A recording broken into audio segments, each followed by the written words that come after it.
नमस्कार विद्यार्थी मित्रांनो, एक्सप्लोरिंग करिअर सेंटर या यूट्यूब चॅनलमध्ये तुमचं सर्वांचं स्वागत आहे।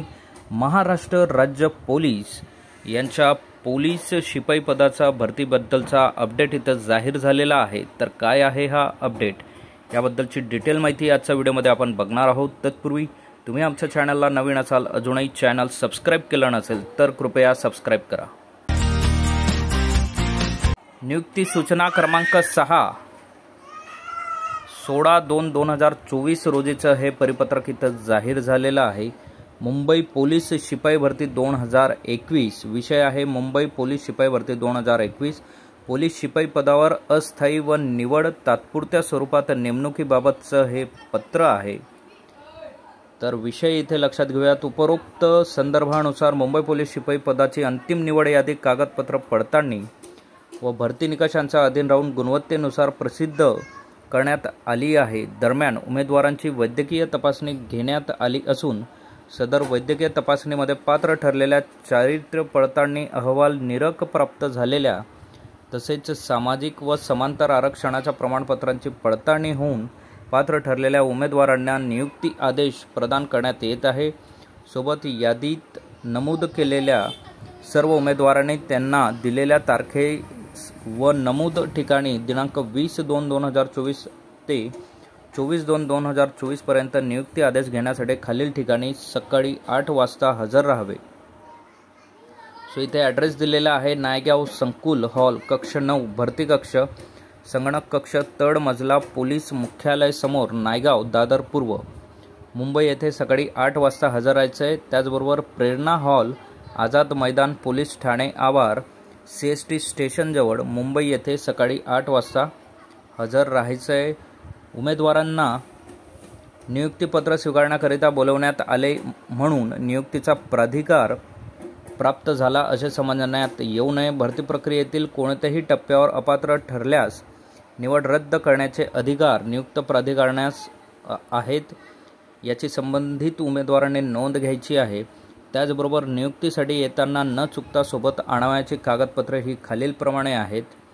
तर भरती ओळखपत्र, मैदानी चाचणी आणि लेखी परीक्षेचं ओळखपत्र तुम्हाला आणायचं आहे।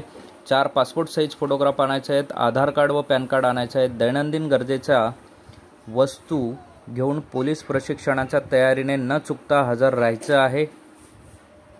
त्याचबरोबर आवेदन अर्जामध्ये नमूद केलेली मूळ कागदपत्रे, शासनाने वेळोवेळी विहित केलेले लहान कुटुंबाचे प्रतिज्ञापत्र, संगणक हाताळणी प्रमाणपत्र, नियुक्तीपूर्वीचे हमीपत्र, जन्म तारखेचे हमीपत्र हे सोबत असणे गरजेचे आहेत। सो अशा महत्त्वाच्या सूचना या लेटरमध्ये देण्यात आलेल्या आहेत। लहान कुटुंबाच्या प्रतिज्ञापत्राचा फॉर्मॅट इथे दिलेला आहे, तो तुम्ही भरून स्वसाक्षांकित करून तो तुम्ही तिथे सबमिट करू शकतात। अंडरटेकिंगसुद्धा इथे या फॉर्मॅटमध्ये दिलेलं आहे, तर ते अंडरटेकिंगसुद्धा तुम्ही घेऊ शकतात। त्याचबरोबर संगणक हाताळणी व वापर करण्याबाबतचे प्रमाणपत्र धारण करण्याबाबतचे हमीपत्रसुद्धा इथे आहे, ते सुद्धा तुम्ही इथे भरून देऊ शकतात।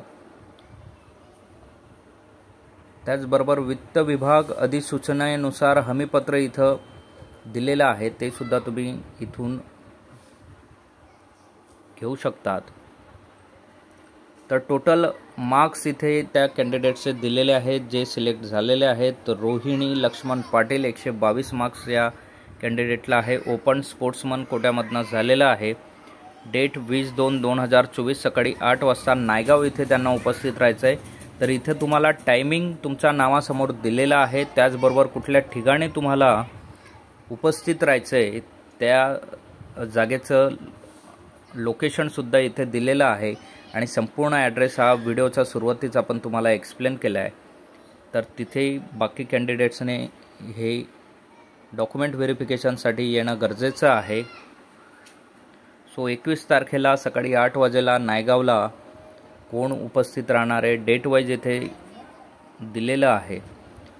सो ज्या विद्यार्थ्यांनी 2021मध्ये या एक्झामसाठी ही एक्झाम दिली होती त्या विद्यार्थ्यांसाठी ही सुवर्ण संधी आहे। त्यांनी नक्की डॉक्युमेंट व्हेरिफिकेशन करून या पुढच्या प्रोसेसचा जॉईनिंगसाठीचे महत्त्वाचे डॉक्युमेंट्स नेऊन तिथे उपस्थित राहणं गरजेचं आहे। सो असेच नवनवीन आणि अपडेटेड व्हिडिओ मिळवण्यासाठी आमच्या चॅनलला सबस्क्राईब करा, व्हिडिओला लाईक करा आणि योग्य त्या विद्यार्थ्यांपर्यंत ही माहिती पोहोचवा। थँक्यू, धन्यवाद, जय हिंद।